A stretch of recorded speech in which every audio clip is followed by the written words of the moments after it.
श्रीमन्नारायण नारायण नारायण जय जय नारायण नारायण नारायण श्रीमन्नारायण नारायण नारायण जय जय नारायण नारायण नारायण श्रीमन्नारायण नारायण नारायण ఇలాగా హరినామ సంకీర్తన చేసి then I start my profession that పరాత్పర పరబ్రహ్మ పరమాత్మ శ్రీకృష్ణ యొక్క పరమ అసీమ కృపతో మనకి ఈరోజు సత్సంగం అనేది ప్రాప్తమైంది.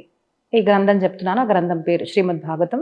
ఈ రోజు నుంచి మనం వినబోతున్నాము. ఈరోజు మాకేం చెప్తారు? సిగ్నేచర్ స్టూడియోస్ వేదికగా తెలుగు రాష్ట్ర ప్రజలకి అమ్మగానే అంటే ఇంకా శిల్ప అనే పేరు కూడా పెట్టడం నాకు ఇష్టం లేదు. ఒక అమ్మగా ఏం చెప్తారు? ఒక 5-10 minutes నాకైతే మీరు పాడుతుంటే వినాలని ఉంది. పాజిటివ్ వైబ్రేషన్స్గా ఇక్కడ ఈ స్టూడియోలు ఇలా వినడం నిజంగానే గూస్ బంప్స్ వస్తున్నాయి. It's really amazing voice God given to you. నిజంగానే మీరు ఎంబీబీఎస్ చేయకూడదు. వన్స్ ఇంతసేపు మాట్లాడిందంతా ఒకటైతే జస్ట్ మీరు ఆ రాగం మీరు ఎంచుకున్న దారిలోకి వచ్చి మాట్లాడేటప్పటికి it's really god choose and you అని అనిపించింది. సో ప్లీజ్ ఒక 5-10 minutes టైం పోయినా పర్లేదు, ఏదైనా చెప్పండి. నేను ఒకటే చెప్తానండి, మనిషి జీవితం మనకు ఏదైతే పరమాత్మ ఇచ్చాడో చాలా అమూల్యమైనది. ఒక డెంటల్ పెయిన్ మనకు వస్తే ఒక పన్ను ట్రీట్మెంట్ అంటే 2500 నుంచి ప్రారంభం అయితే 50,000 దాకా కూడా పోతుంది. ఒక పన్ను అది చేసిన తర్వాత కూడా మన ఒరిజినల్ పన్నుగా ఉండదు, which God has given you. అలాంటిది అన్మూలమైన శరీరాన్ని మనకు దేవుడు ఇచ్చాడు. ఒక శరీరమే కాదు, మనకు మనసునిచ్చాడు, మనకు బుద్ధినిచ్చాడు. ఆ బుద్ధిని ఇచ్చిన తర్వాత మన వాల్యూ అనేది పెరిగింది. ఎందుకంటే ఈ బుద్ధి మనిషికి ఏదైతే ఉందో ఇతర ప్రాణులకు లేదు. వాళ్ళల్లో మనలో తేడా ఏముంటుంది? వాళ్ళు మనలాగే అంటే పెళ్ళిళ్ళు కాకున్నా కూడా వాళ్ళలో కపుల్స్ ఉంటారు, పిల్లలు కంటారు, వాళ్ళు ఇల్లు చక్కగా కట్టుకుంటారు. ప్రతి ఒక్క ప్రాణికి ఇల్లు ఎలా కట్టుకోవాలన్న టెక్నిక్ తెలుసు, పిల్లలు ఎలా కనాలన్న టెక్నిక్ తెలుసు, వాళ్ళని ఎలా పెంచాలన్న టెక్నిక్ తెలుసు. వాళ్ళు చనిపోతారు. మరి వాళ్ళల్లో మనలో డిఫరెన్స్ ఏముంది? The difference is we understand dharma. నేను ఎవరిని, నేను ఎందుకు పుట్టాను, నా జీవితంలో అంటే నేను ఏం చేయాలి, ఇవన్నీ ఆలోచించి మంచి చెడు ధర్మము అధర్మము తెలిసి ఒక మనిషి దేవతగా ఎదగవచ్చు. అదే ఒక మనిషి అధోగతి అంటే రాక్షసుడుగా కూడా ప్రవర్తించి తన జీవితాన్ని చుట్టూ ఉన్న జీవితాన్ని కూడా నాశనం చేసుకోవచ్చు. సో దేని మీద డిపెండ్ అయి ఉంటుంది? మన బుద్ధి మీద. ఆ బుద్ధికి గనక మనం సంస్కారం ఇస్తే మనమే ఇప్పుడే అంటే ఈ లోకంలోనే ఈ శరీరంతోనే మనం మోక్షాన్ని పొందొచ్చు అన్న ఒక ఏకైక అంటే ఆపర్చునిటీ మనిషి జీవితంలో మనకిచ్చారు. మనిషి అర్థం చేసుకుంటాడు ధర్మం. ధర్మం ఎలా అర్థం చేసుకుంటాము అంటే గురువుల దగ్గర నుంచి అర్థం చేసుకుంటాం. ఆ పరమాత్మ ప్రాప్తి, మన ఆత్మ ధ్యానం కూడా, నేను ఎవరిని అన్న ఆత్మ ధ్యానం కూడా మన గురువుల దగ్గర నుంచి వస్తుంది. గురువులు ఎలా చెప్తారు అంటే వైదిక జ్ఞానం, వేదాలు. సో వేదం మంత్రోక్తం, మంత్రాలు అర్థం కావు. మంత్రాల్లో ఉన్న సూత్రాలే మనకు పురాణాల్లో కథారూపంలో చెప్పారు. మనకు ఆ కథలు అందరికి ఇష్టం కదండి, చిన్న పెద్ద ఆడ మగ ఇంగ్లీష్ అందరికి ఇష్టం. సో కథారూపంలో మనము ధర్మం తెలుసుకోవాలి. సులువుగా ఆనందంగా ఆడుతూ పాడుతూ ఆ కథని, పరమాత్మ యొక్క కథని వింటూ చేసేది. అంటే తింటాం కదండి అందరం, ప్రసాదం తినండి, హరినామ సంకీర్తన చేయండి, కథ వినండి, జీవితం మొత్తం మారిపోతుంది. నేను ఇప్పటికీ ఛాలెంజింగ్గా చెప్తాను.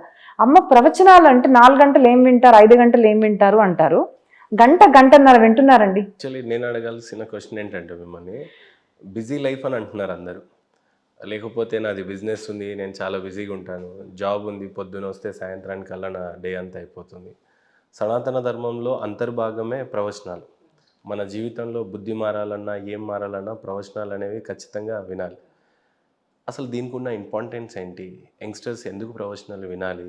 ఓన్లీ ముసలి వాళ్ళు మోక్షం కోసమో, దిక్కు తెలియని స్థితిలో ఉన్నప్పుడు ప్రవచనాలు వింటే ఏదో పుణ్యం వచ్చేస్తుందో అని చెప్పే ఓన్లీ పెద్దవాళ్ళకే ప్రవచనాలు అన్నట్టుగా అంటగట్టేశారు. లేదా శక్తి కేంద్రాలు, ఎన్ని డివోషనల్ ప్లేసెస్లోకి వెళ్తే ఆ రోజుకి ఆ ప్రవచనం విన్నామా, బొట్టు పెట్టుకున్నామా, ప్రసాదం తిన్నామా, వచ్చామా?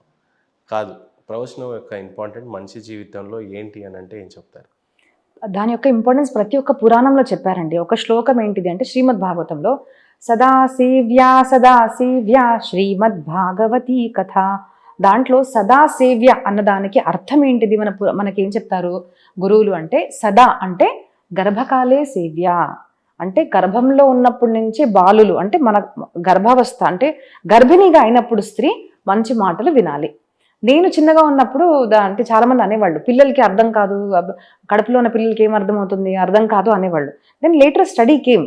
ఇప్పుడు డాక్టర్స్ కూడా అంటున్నారు స్పర్శ చేసిన తల్లిని స్పర్శ చేసిన గర్భాన్ని కూడా ముట్టుకున్నా వాళ్ళకు స్పర్శ అర్థమవుతుంది, సౌండ్స్ అర్థమవుతాయి, ప్రేమ అర్థమవుతుంది, గొడవ అన్నీ అర్థమవుతాయి వాళ్ళకు, ఆ గర్భస్థుడు శిష్యుడికు. ఎగ్జాంపుల్ మనకు భాగవతంలో ఉంది, ప్రహ్లాద చరిత్ర మనకి ఇచ్చారు. సో ఇట్స్ ప్రూవెన్, ఎప్పుడో ఎన్నో యుగాల ముందు మనకు రాసే ఉంది, అది ఇప్పుడు మీకు డాక్టర్స్ తెలిసింది ఇప్పుడు. That is there. సో గర్భకాలే సేవ్య. ఓకే, మాకు తెలియదండి, మాకు తెలియదు కదా, మేము వినలేదు గర్భకాలంలో. దెన్ బాల్యకాలే సేవ్య. చిన్న పిల్లలకి కూడా మనం ప్రవచనాలు వినిపించాలి. ఎందుకు అంటే జీవితం ఎప్పుడు ప్రారంభం అవుతుంది, పుట్టిన తర్వాతే కదా. ఇప్పుడు బాలుడివి, నువ్వేమవుతావు నాన్న అంటే అలా ఎప్పుడు అడుగుతాం మనము? మిమ్మల్ని అడగం, నన్ను అడగం కదండి, చిన్న పిల్లల్ని అడుగుతాం. ఇప్పుడు నేను డాక్టర్ అవుతాను, నేను టీచర్ అవుతాను అంటాడు. అప్పుడు వాళ్ళకి థాట్ ఇవ్వాలి, నువ్వు ఏమవుతావు అన్న థాట్ అప్పుడు రావాలి. అప్పుడు వాళ్ళు డిసైడ్ చేస్తారు. మనం ఒక డెస్టినీ ఉంటేనే, ఇప్పుడు నేను స్టేషన్కి వెళ్ళిన తర్వాత లేదంటే ఫ్లైట్ ఎక్కాలి అంటే ఫ్లైట్ టికెట్ ఇవ్వండి అంటే మీరు ఎక్కడికి వెళ్ళాలని అడుగుతారు కదా. So similarly what do you want to do అన్నది మీకు చిన్నప్పుడు తెలియాలి. దట్స్ ద రీజన్, గోల్ లాగా. అది మనకి ఏమిస్తుంది, అది మనకు ప్రవచనాలు ఇస్తాయి. ఎలా అని చెప్తాను మీకు.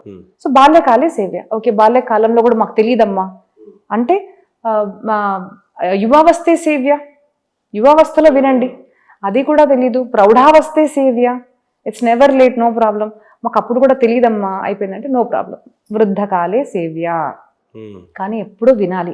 తెలియదు అంటే ఇప్పుడు చదివి ఏం లాభం అన్నది కాదు. అంత కాలంలో కూడా మీరు రామ అన్న ఒక చరిత్ర విన్నా కూడా మీరు ఉద్ధరింపబడతారు. కానీ బెస్ట్ థింగ్ ఏంటిది అంటే ప్లాన్ యువర్ లైఫ్.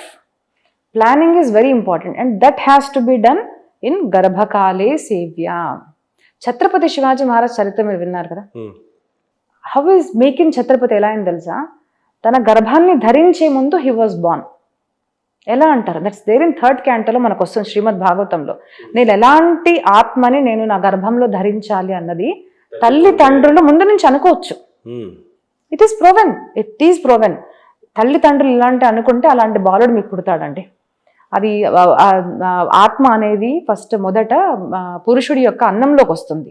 ఆ అన్నంలోని వీర్యం ఫామ్ అవుతుంది. ఆ వీర్యము వాళ్ళిద్దరు మనోభావాలు బట్టి అందుకోసం మన దగ్గర ఐక్యం అయ్యేదానికి కూడా సమయాలు మనకు చెప్పారు. మంచి సుముహూర్తం ఉండాలి అన్నారు.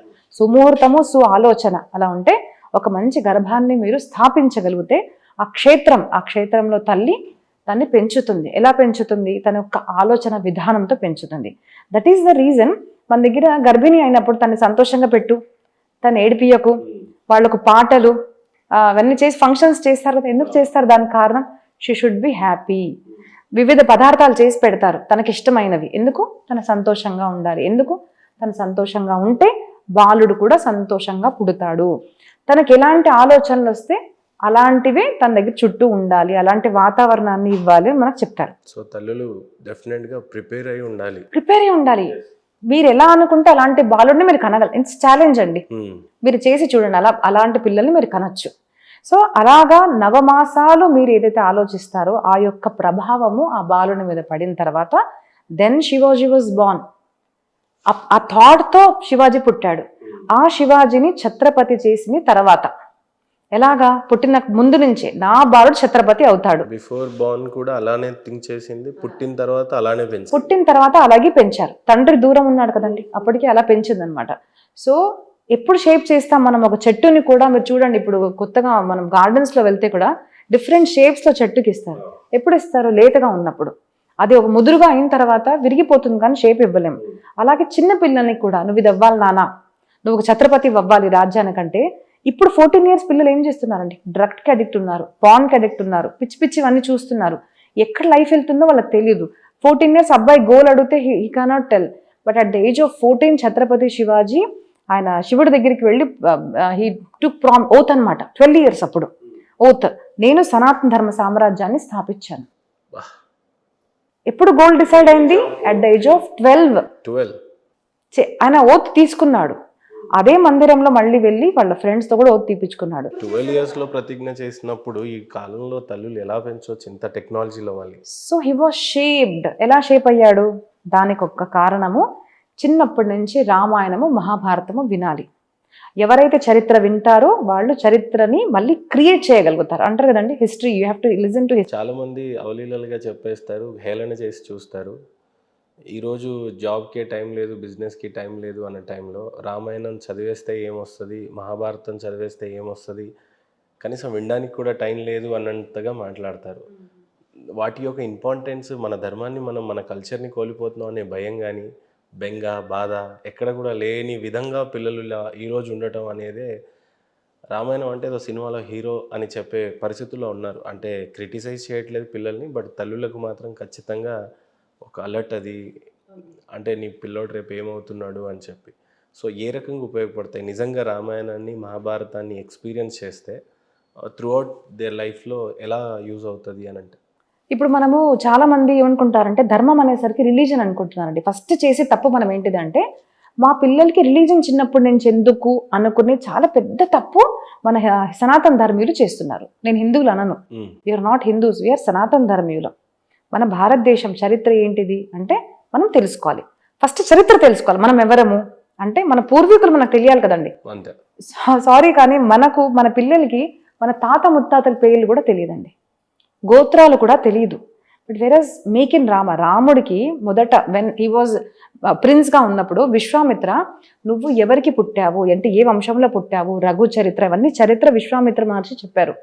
నీ పూర్వజులు ఎప్పుడైతే బాధ కలిగిందో సమాజంలో అట్లాంటప్పుడు భగీరథుడు 3 వంశీయులు కలిసి ఈ గంగమ్మని ఇక్కడికి తీసుకొచ్చారు. ఇవన్నీ చరిత్ర చెప్పిన తర్వాత చరిత్రవంతుడుగా రాముడు మారగలిగాడు. So first thing is we have to listen to history. History will bring a change. ఒక థాట్ ప్రాసెస్ అనేది మనకు వస్తుంది, first thing. Second thing is ధర్మం ఇది కాదు. ధర్మం అంటే రిలీజియన్ కాదు. ధర్మం అంటే ఒక మనిషిని మనిషిగా తీర్చిదిద్దే ఒక విషయమే మన సనాతన ధర్మంలో ఉంది అని తెలుసుకున్నారనుకోండి. ఎవ్రీ మదర్ విల్ సే మాకు భగవద్గీత నేర్పించండి. అప్పుడు మనం భగవద్గీత నేర్పిస్తాం. చాలా మందికి ఏమనిపిస్తుంది అంటే మా పిల్లలు భగవద్గీత ఇవన్నీ వింటే సన్యాసం తీసుకుంటారేమో అనిపిస్తుంది. నాకు ఒక్క మాట చెప్పండి, భగవద్గీత విన్న తర్వాత అర్జునుడు యుద్ధం గెలిచాడా, సన్యాసిగా అయ్యాడా? గెలిచాడు కదండి. ఫస్ట్ చాప్టర్లో హీ సేస్ నకాంక్షే విజయం కృష్ణ నచరాజ్యం సుఖానిచ. అమ్మో నాకు రాజ్యం వద్దు, నాకు సుఖం వద్దు, నాకు ఏమీ వద్దు, నేను బౌల్ తీసుకొని బిచ్చమడుతాను అర్జునుడికి కృష్ణుడు ఏమన్నాడు? ఏం మాట్లాడుతున్నావు నువ్వు ఒక క్షత్రుడివి, డూ యువర్ కర్మ. ఎగ్జామ్ అమ్మ నేను ఎగ్జామ్ ఇవ్వలేను, నేను ఫెయిల్ అయిపోతే నేను చచ్చిపోతాను. మాట్లాడే పిల్లలకి ఎగ్జాంపుల్ చెప్తున్నాను నేను. అమ్మ నేను ఫెయిల్ అవుతానేమో, ఒక లవ్లో ఫెయిల్యూర్ అయిపోయి నేను చనిపోతాను. That is what is our youth doing today, kids are doing today. ఎగ్జామ్లో ఫెయిల్ అయితే చనిపోవడము, లవ్లో ఫెయిల్ అయితే చనిపోవడము, బిజినెస్లో ఫెయిల్ అయితే చనిపోవడం, డెప్ట్ సైడ్. ఇదే కదా మీరు చేసేది. That is the exactly situation of Arjuna. అంటే ఏంటి, అన్నీ నీ చేతుల్లో ఉంటాయా? మీ చేతుల్లో లేవు, నా చేతుల్లో లేవు. మన ముందు ఏమొస్తుందో మనకు తెలియదు. మనం కర్మ చేయడం మాత్రమే మన యొక్క జీవితము. నువ్వెవరివి అని అక్కడి నుంచి ఆత్మజ్ఞానం నుంచి మనకు నువ్వు శరీరాన్ని కాదు. మన ప్రాబ్లం ఏంటి తెలుసా అండి, మనకు కామము క్రోధం ఇవన్నీ ఎక్కడి నుంచి బిగిన్ అవుతాయంటే నేను ఒక స్త్రీని, అక్కడి నుంచి స్టార్ట్ అవుతుంది. నేను ఒక పురుషుడిని, నేను ఈ ఏజ్ని, నేను ఒక బ్రాహ్మణ్ని, వాట్ ఎవర్. సో బాడీతో మనం ఐడెంటిఫై చేస్తాం. కృష్ణ అక్కడ బ్రేక్ చేశాడు. వాసాంసి జీర్ణాని యథా విహాయ నైనం చిన్నంత శస్త్రాన్ని నైనం దహతి పావక. నువ్వెవరు అంటే నువ్వు ఆత్మస్వరూపానివి, నువ్వు దేహానివి కాదు. మనం దేహం అనుకుంటే వీఆర్ లిమిటెడ్, బట్ నేను దేహం కాదు అని తెలుసుకో. దెన్ అప్పుడు మనసుని ఎలాగ కంట్రోల్ చేసుకోవాలి. నేను రీసెంట్గా మహేంద్ర టెక్లో వెళ్ళానండి. అక్కడ మొత్తం యూత్ అంతా కలిసి చక్కగా భగవద్గీత మీద చేశారన్నమాట. యాంగర్ని ఎలా కంట్రోల్ చేసుకోవాలి, లస్ట్ ఆర్ డిప్రెషన్, ఇవన్నీ కూడా పిల్లలు చేస్తే నాకు ఎంత సంతోషం కలిగిందో. అక్కడ వాళ్ళకి ఒకటే అడిగాను నేను, మీరు నిజంగా చెప్పండి నాన్న, మీరు do you really feel that the should be taught to children? ప్రతి ఒక్క పిల్లవాడు మహేంద్ర టెక్లో అడగండి, దే సెడ్ ఎస్, ఖచ్చితంగా చెప్పాలి. ఎందుకు? బికాస్ దాంట్లో ఏముంది, యాంగర్ ఎలా కంట్రోల్ చేసుకోవాలి, లస్ట్ ఎలా కంట్రోల్ చేసుకోవాలి, డిజైర్స్ ఎలా కంట్రోల్ చేసుకోవాలి, మనసుని ఎలా కంట్రోల్ చేసుకోవాలి. That is what is there in Bhagavadgita. ఒక యుద్ధాన్ని ఎలా గెలవాలి, నీ ముందు విపదలు వస్తాయి, ఫ్యామిలీ రావచ్చు, హెల్త్ రావచ్చు, అంతే కదా. అప్పుడు దాన్ని నువ్వు ఎలాగ డీల్ చేయాలి అని చెప్పింది మనకు భగవద్గీత. కానీ దట్ ఈస్ ధర్మ. ఆ ధర్మం అన్న కాన్సెప్ట్ పేరెంట్స్కి అర్థమైంది అనుకోండి, ప్రతి వాళ్ళు చెప్తారు, అమ్మ మా పిల్లలకి భగవద్గీత చెప్పండి. ఓన్లీ డివోషనల్ సైడ్ వెళ్తున్నప్పుడు, భక్తి మార్గంలో ఉన్నప్పుడు మాత్రమే తెలుస్తుందా నేను ఈ జన్మ ఏ కర్మ కోసం పుట్టాను అని మనిషి తెలుసుకోగలడా అసలు? ఇందాక మీరు అన్నట్టు అర్జునుడికి శ్రీకృష్ణుడు చెప్పాడు, నేను బొచ్చు పట్టుకొని అడుక్కుంటాను అని అంటే, లేదు యూ బార్న్ ఫర్ ధర్మ రక్షణ కోసం అని. అలా మనిషి నిజంగానే భక్తి మార్గంలో ఉన్నప్పుడు ఏ కర్మ చేయడానికి నేను పుట్టాను అని జీవితాంతంలో తెలుసుకోగలడా? ఖచ్చితంగా అలా తెలుసుకోవచ్చండి. ఎందుకంటే భక్తి అనేది బయట విషయం కాదు, ఆత్మ విషయం. ఆత్మ స్వరూప జ్ఞానం కలగడమే భక్తి. నేనెవరిని, నాకు పరమాత్మకు రిలేషన్షిప్ ఏంటిది, ఇది అర్థమైపోతే చాలండి. నేను ఎవరిని మనకు అర్థమైపోతుంది. నేను ఎవరిని అంటే నువ్వు ఏం చేయాలి నీకు అర్థమవుతుంది కదా. సో మన దగ్గర జ్ఞానం ఎప్పుడు కూడా అండర్స్టాండ్ యువర్ సెల్ఫ్. బయట అందుకోసం మనము తెలుసుకోవాలి అంటే ఫస్ట్ ఏం చేస్తారు, నామజప కానివ్వండి, ధ్యానం కానివ్వండి, ఎనీథింగ్ కళ్ళు మూసుకుంటాం. ఎందుకంటే నువ్వు బయట చూస్తే తెలుసుకోలేవు, నువ్వు లోపల చూస్తే తెలుసుకుంటావు. మీకు ప్రాబ్లం కూడా ఏదైనా వచ్చిందనుకో, నేను పిల్లలతో చెప్తాను, ఎగ్జామ్ టెన్షన్ ఆర్ ఏదో సంథింగ్ హ్యాపెన్, రాసుకో నాకు ఇట్లా ఇట్లా ప్రాబ్లం ఉంది, మరి దాని సొల్యూషన్ ఏంటిది, చేయగలుగుతావా లేదా, రాసుకుంటే మీకు సొల్యూషన్ దొరుకుతుంది. ఎలా దొరుకుతుంది, ఎవరు రాస్తున్నారు, నువ్వు నీ ప్రాబ్లం తెలుసుకుంటున్నావు, నువ్వు రాసుకుంటున్నావు, నీకు నువ్వే సొల్యూషన్ చెప్పుకుంటున్నావు. నిజంగా చెప్పాలంటే మనందరికీ మన ప్రాబ్లం సొల్యూషన్స్ తెలుసండి. మనం బయట వెతుక్కుంటున్నాం కాబట్టి మనకు అర్థం కావడం లేదు. వెరస్ వెన్ యూ స్టార్ట్ జర్నలైజింగ్, మరి రాయడం స్టార్ట్ చేయండి, నా ప్రాబ్లం ఏంటిది, దానికి సొల్యూషన్ ఏంటిది, దానికి ఎవరు సొల్యూషన్ తీసుకొస్తారు అంటే the answer is with your self. ఆ ఆత్మస్వరూపాన్ని మనం తెలుసుకున్నప్పుడు ఆ సొల్యూషన్ దొరుకుతుంది. సో మనకు భాగవతం కానివ్వండి, రామాయణం కానివ్వండి, చాలా మందికి తెలియదు. Rama was in depression. శ్రీరాముడు అసలు అద్భుతమైన గ్రంథం యోగ వాసిష్టము. నువ్వెవరు, నీ మనసును నువ్వు ఎలా కంట్రోల్ చేసుకోవాలి, సమాజం ఎలా ఉంటుంది, అప్పుడు నువ్వు ఎలా డీల్ చేయాలి, ఇవన్నీ కూడా అద్భుతంగా మన యోగ వాసిష్టం చెప్పాడు. రామాయణంలో శ్రీరాముడు డిప్రెషన్ లో ఉన్న సిచ్యువేషన్ ని హౌ అనలైజ్ వశిష్ఠ మహర్షి యోగము చెప్పింది వశిష్ఠ మహర్షి, కాబట్టి యోగ వాసిష్టం అన్న గ్రంథం ఉంది. చాలా పెద్ద గ్రంథం అది. సో యోగా ధ్యానం చేశారా, ఎలా హౌ హి స్టార్ట్? లేదు, రాముడికి ఎందుకు అలా ఉన్నాము అంటే నేను బాధలో ఉన్నానని చెప్తారన్నమాట. మన నార్మల్ భాషలో చెప్పాలంటే ఎందుకు బాధ అంటే సమ్ ప్రాబ్లమ్స్. మీ అన్ని ప్రాబ్లంకి సొల్యూషన్స్ మన గ్రంథాలు. భాగవతం చదవండి, కంప్లీట్ భాగవతం చదవండి, మీకు సొల్యూషన్ దొరుకుతుంది. లేదు మాకు భగవద్గీత ఇష్టం, భగవద్గీతలో అన్ని సొల్యూషన్స్ ఉన్నాయి. లేదు నాకు రామాయణం ఇష్టం, రామాయణంలో అన్ని సొల్యూషన్స్ ఉన్నాయి. ఒక్క గ్రంథాన్ని పట్టుకోండి, మీకు అన్ని ప్రాబ్లంకి సొల్యూషన్స్ దొరుకుతాయి. ఛాలెంజింగ్గా చెప్తున్నాను నేను. Mahabharatam is a book of managing life. ఒక దేశాన్ని ఎలా మేనేజ్ చేయాలి, ఒక సంస్థను ఎలా మేనేజ్ చేయాలి, ఒక టాక్సిక్ పీపుల్ని చుట్టూ ఫ్యామిలీలో లేదంటే సంస్థలో ఉన్నప్పుడు ఎలా మేనేజ్ చేయాలి, ఇవన్నీ బెస్ట్ మేనేజ్మెంట్. ఒక మంచి ఫ్యామిలీ లైఫ్ ఎలా ఉండాలి, that is there in Mahabharatam. మనం ఏదైతే ఇప్పుడు MBA చేసి మేనేజ్మెంట్ అంటున్నారు కదండి, అది మహాభారతం ముందు there is nothing. I just need a team, I will prove it in this life, I will prove it అండి. ఎన్ని మేనేజ్మెంట్ స్కిల్స్ మహాభారతంలో మనకు ఉన్నాయి. మర్చిపోతున్నాం కదా, అవి చదవడం లేదు. బికాజ్ గూగుల్ని మనం గురువు అనుకుంటున్నాము. గూగుల్ మీ శాస్త్రాలను మైథాలజీ అని చెప్తుంది, అది మీరు నమ్ముతున్నారు. It is not study of myths. Study of అబద్ధాలు ఈజ్ ఈక్వల్ టు మీ స్క్రిప్చర్స్ అని మీరు అక్కడే చదివినప్పుడు అబద్ధాలు ఎవరు నేర్చుకుంటారండి?